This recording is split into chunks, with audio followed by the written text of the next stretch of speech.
दोस्तों नमस्कार, ये है मार्गदर्शन फॉर सिविल सर्विसेज। मैं अनुराग चौधरी। दोस्तों सामान्य अध्ययन वस्तुनिष्ठ प्रश्न संग्रह श्रृंखला में आज की वीडियो में हम सॉल्व करेंगे एनसीईआरटी आधारित भारतीय अर्थव्यवस्था के महत्वपूर्ण प्रश्नों का भाग 5, जिसमें आज की वीडियो में हम कृषि एवं संबद्ध क्षेत्रों से संबंधित महत्वपूर्ण प्रश्नों को कवर करेंगे।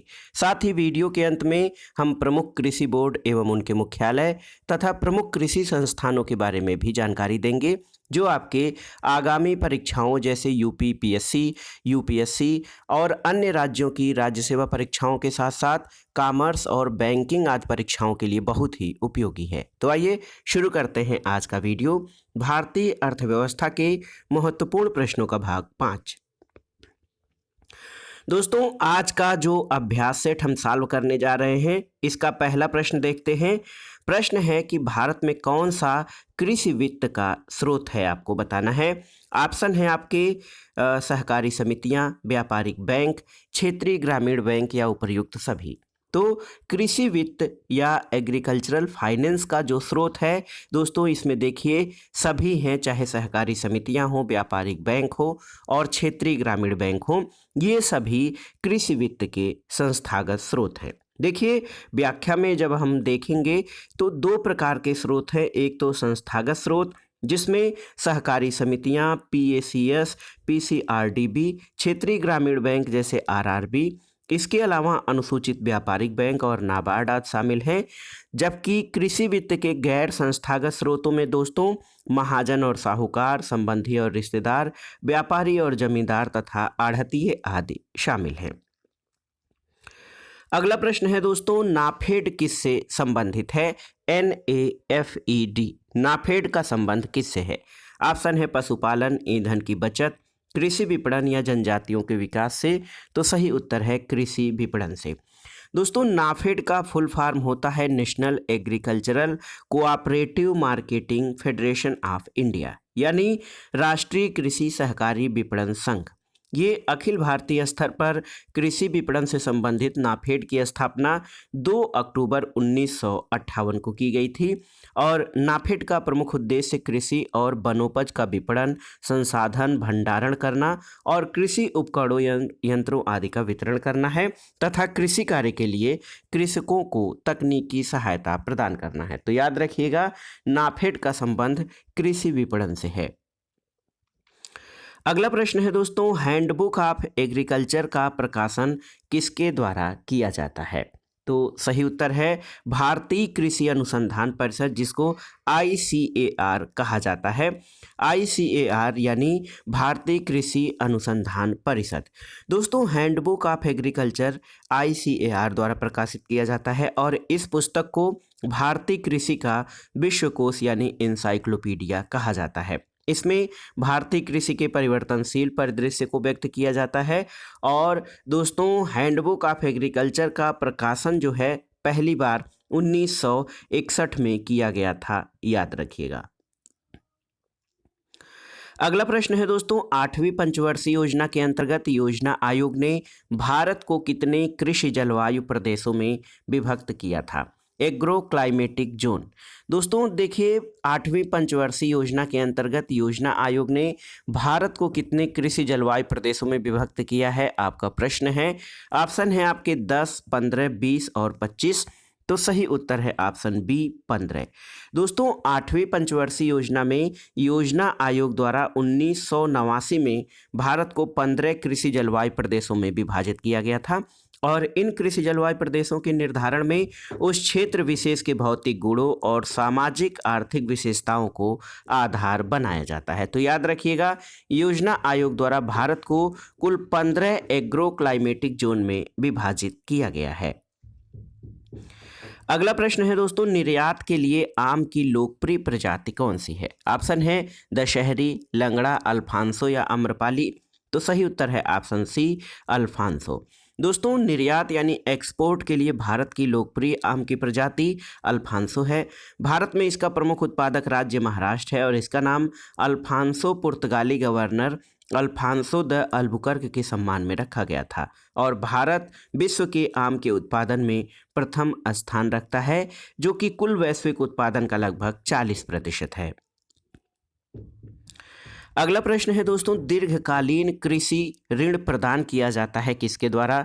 प्राथमिक सहकारी सोसाइटी द्वारा, जिला सहकारी बैंक द्वारा, भूमि विकास बैंक द्वारा या फिर राज्य सहकारी बैंक द्वारा। तो सही उत्तर है भूमि विकास बैंक, जिसको लैंड डेवलपमेंट बैंक कहा जाता है। इसके द्वारा दीर्घकालीन कृषि ऋण ग्रामीण साख की आवश्यकताओं को पूरा करने के लिए दिया जाता है। और दोस्तों, भूमि विकास बैंक की स्थापना 1920 में की गई थी और भूमि विकास बैंकों को पूंजी, अंश पूंजी जमा और ऋण पत्रों के निर्गमन आदि से पूंजी प्राप्त होती है।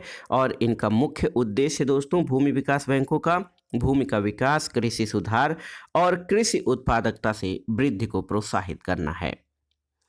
अगला प्रश्न है, निम्नलिखित में से किस प्रदेश में सोयाबीन की कृषि के अंतर्गत सर्वाधिक क्षेत्र आता है? ऑप्शन है आपके उत्तर प्रदेश, बिहार, मध्य प्रदेश या फिर महाराष्ट्र। तो सही उत्तर है ऑप्शन सी, मध्य प्रदेश। दोस्तों, सोयाबीन प्रचुर प्रोटीन युक्त तिलहन फसल है और वर्ष 2015-16 में सोयाबीन की कृषि के अंतर्गत सर्वाधिक क्षेत्र मध्य प्रदेश में, दूसरा स्थान महाराष्ट्र में और तीसरा स्थान राजस्थान का है। और दोस्तों, सोयाबीन के उत्पादन में भारत का विश्व में चौथा स्थान है, याद रखिएगा। तो कुल जो है सोयाबीन की कृषि के अंतर्गत सर्वाधिक क्षेत्रफल एमपी यानी मध्य प्रदेश में आता है। अगला प्रश्न है दोस्तों, हरित क्रांति या ग्रीन रिवॉल्यूशन से भारत के कौन से राज्य सर्वाधिक लाभान्वित हुए हैं? तो इसमें देखिए, पंजाब, हरियाणा और पश्चिमी उत्तर प्रदेश ये भारत में हरित क्रांति से जो है सर्वाधिक लाभान्वित होने वाले राज्य हैं। दोस्तों, भारत में हरित क्रांति की शुरुआत 1966 में खरीफ फसल से हुआ था और भारत में इस क्रांति के प्रवर्तक प्रसिद्ध कृषि वैज्ञानिक एम.एस. स्वामीनाथन है। इनका सर्वाधिक सकारात्मक प्रभाव पंजाब, हरियाणा, पश्चिमी उत्तर प्रदेश, आंध्र प्रदेश, महाराष्ट्र और तमिलनाडु के कुछ जिलों पर पड़ा था। और हरित क्रांति का सर्वाधिक जो वृद्धि हुआ था हरित क्रांति से, वो गेहूं के उत्पादन में हुआ था। अगला प्रश्न है दोस्तों, निम्नलिखित में से कौन सी कृषि प्रक्रिया पर्यावरण संरक्षण में सहायक है? ऑप्शन है अधिक उपज देने वाली किस्मों की खेती, कांच गृह में पौधे उगाना, स्थानांतरित कृषि या जैविक कृषि। तो सही उत्तर है दोस्तों जैविक कृषि, जिसको ऑर्गेनिक फार्मिंग भी कहा जाता है। ये क्रिया कृषि की उत्पादन ऐसी प्रणाली है जो मृदा, पारिस्थितिकी तंत्र, लोगों के स्वास्थ्य के लिए अनुकूल होती है। और दोस्तों, भारत दुनिया का तीसरा सर्वाधिक बड़ा जैविक कृषि क्षेत्र वाला राष्ट्र है। भारत में सिक्किम जो है भारत और संपूर्ण दक्षिण एशिया का प्रथमतः पूर्ण जैविक कृषि वाला राज्य बना था। तो देखिए, जैविक कृषि या ऑर्गेनिक फार्मिंग दोस्तों कृषि की ऐसी प्रक्रिया है जो पर्यावरण संरक्षण, पारिस्थितिकी तंत्र और लोगों के स्वास्थ्य के लिए अनुकूल होती है और ये पर्यावरण संरक्षण में भी सहायक है। अगला प्रश्न है, भारत में सर्वप्रथम फसल बीमा योजना का प्रारंभ कब हुआ था? ऑप्शन है 1945, 1980, 1985 या 1988 में। तो सही उत्तर है 1985। दोस्तों, भारत में सर्वप्रथम फसल बीमा योजना गुजरात में सन 1972 में प्रारंभ की गई और इसे 1 अप्रैल 1985 से नियमित और व्यापक स्तर पर अपनाया गया, जिसको व्यापक फसल बीमा योजना यानी CCIS के नाम से जाना जाता है। वर्तमान में इसका स्थान प्रधानमंत्री फसल बीमा योजना PMFBY वर्ष 2016 ने ले लिया है। और दोस्तों, ये बहुत ही महत्वपूर्ण है, भारत में फसल बीमा योजना जिसका नाम प्रधानमंत्री फसल बीमा योजना हो गया है, ये सबसे पहले 1985 में शुरू की गई थी। अगला प्रश्न है दोस्तों, सार्वजनिक वितरण प्रणाली से वितरित अनाज पर मूल्य बढ़ाने का उद्देश्य क्या है? ऑप्शन है किसानों को आकर्षक कीमतें मिले, अनाज के उपयोग को नियंत्रित किया जा सके, इस योजना में निहित सब्सिडी का भार कम हो और इस योजना से लाभ कमाना। तो सही उत्तर है सार्वजनिक वितरण प्रणाली, जिसको PDS कहा जाता है, पब्लिक डिस्ट्रीब्यूशन सिस्टम। इस योजना में जो वितरित अनाज है उसका मूल्य बढ़ाने का उद्देश्य ये है कि जो इसमें सब्सिडी है उसका भार कम हो सके। दोस्तों, सार्वजनिक वितरण प्रणाली के माध्यम से सरकार गरीब परिवारों को उचित मूल्य पर खाद्यान्न उपलब्ध कराती है और यदि सरकार PDS से वितरित अनाजों की कीमतों में वृद्धि करती है तो इसका प्रत्यक्ष प्रभाव ये होगा कि PDS पर दी जाने वाली जो सब्सिडी या सहायकी है उसका भार सरकार पर कम होगा। और PDS का प्रारंभ देखिए बहुत पहले 1940 में किया गया था और इसका विस्तार 1970-80 के दशक में किया गया था। अगला प्रश्न है दोस्तों, राष्ट्रीय बागवानी मिशन का उद्देश्य नहीं है। मैं बार बार कहता हूं कि जिस प्रश्न में नहीं होता है उस प्रश्न को बहुत ध्यान से सुनिएगा, क्योंकि इसमें 3 ऑप्शन सही होते हैं, एक गलत होता है और आप क्या करते हैं, सही में से किसी एक को मार देते हैं, नहीं जब नहीं पढ़ते हैं आप तब, और उसके बाद जब आप मिलान करते हैं प्रश्नों का तो वो प्रश्न गलत हो जाता है। तो राष्ट्रीय बागवानी मिशन का उद्देश्य नहीं है। देखिए, बागवानी क्षेत्र की समग्र वृद्धि करना ये है, किसानों की आय में वृद्धि करना ये भी है, सस्यतर प्रबंध यानी पोस्ट हार्वेस्ट मैनेजमेंट करना ये भी है, और मानव संसाधन विकास करना ये नहीं है। दोस्तों, 2005-06 में सबसे पहले राष्ट्रीय बागवानी मिशन एक केंद्र प्रायोजित योजना के रूप में शुरू किया गया था, और इसके उद्देश्य में देखिए, बागवानी क्षेत्र की वृद्धि, किसानों की आय में वृद्धि और पोस्ट हार्वेस्ट मैनेजमेंट करना है, और राष्ट्रीय बागवानी मिशन में मानव संसाधन विकास शामिल नहीं है।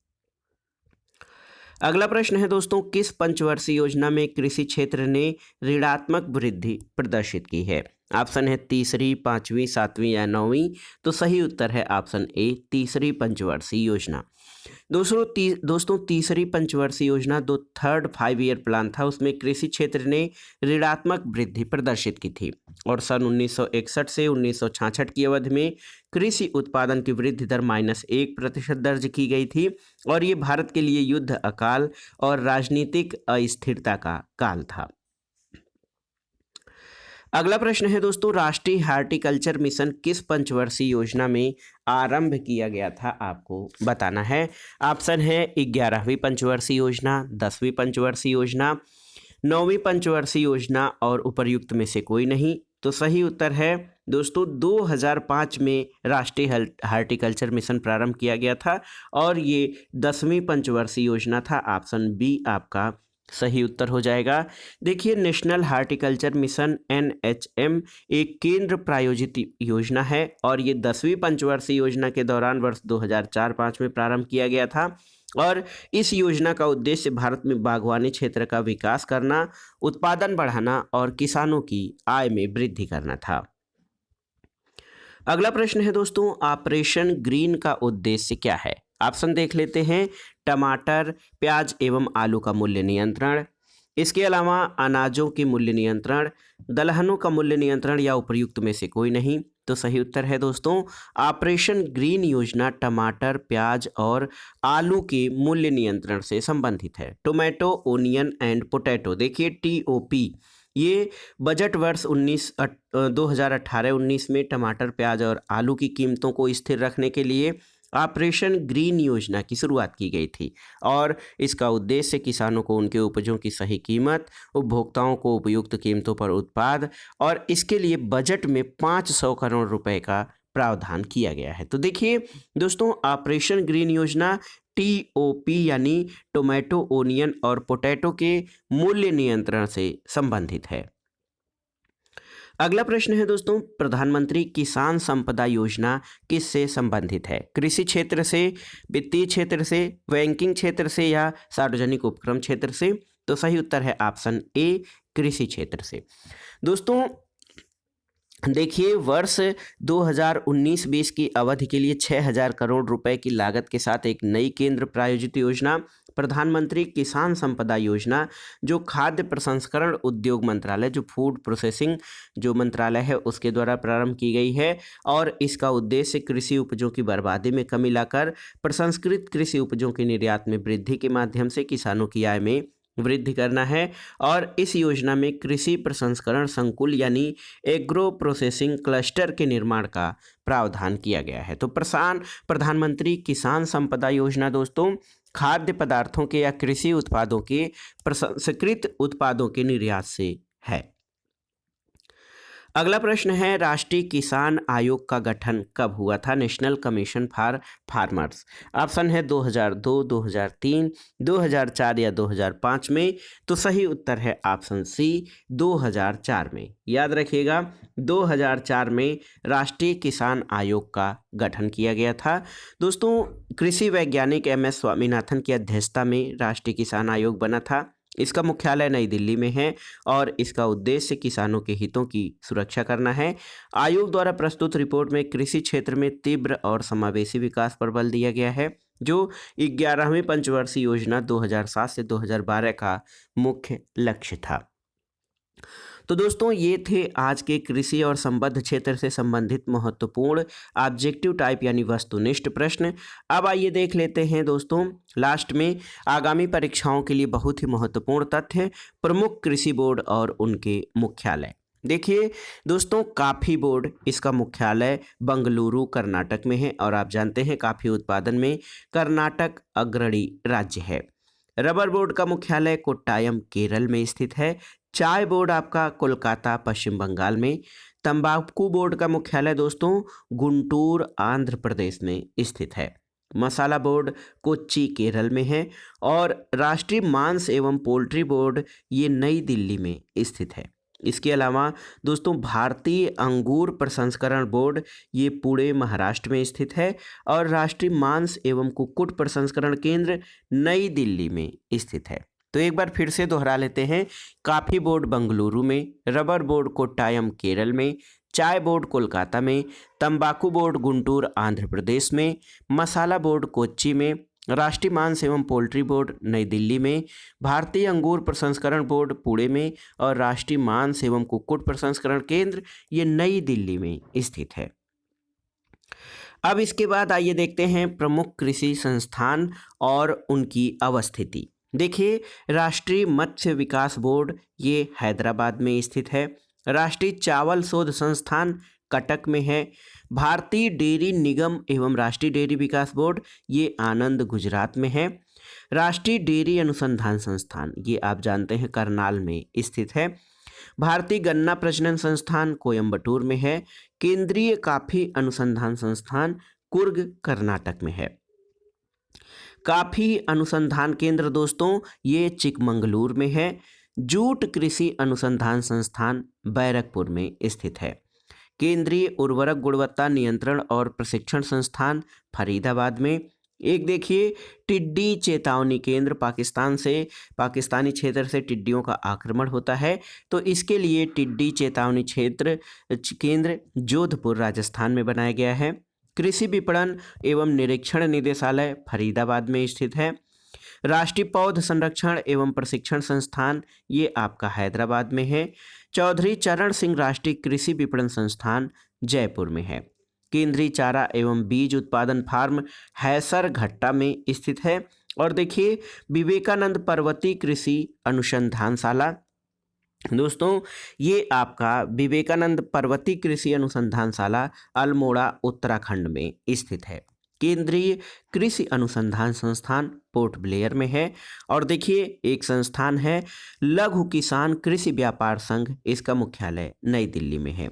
यूपी स्पेशल के लिए एक महत्वपूर्ण प्रश्न है, राष्ट्रीय जैव उर्वरक विकास केंद्र यानी बायो फर्टिलाइजर डेवलपमेंट सेंटर, जो national bio fertiliser development centre ये गाजियाबाद उत्तर प्रदेश में है।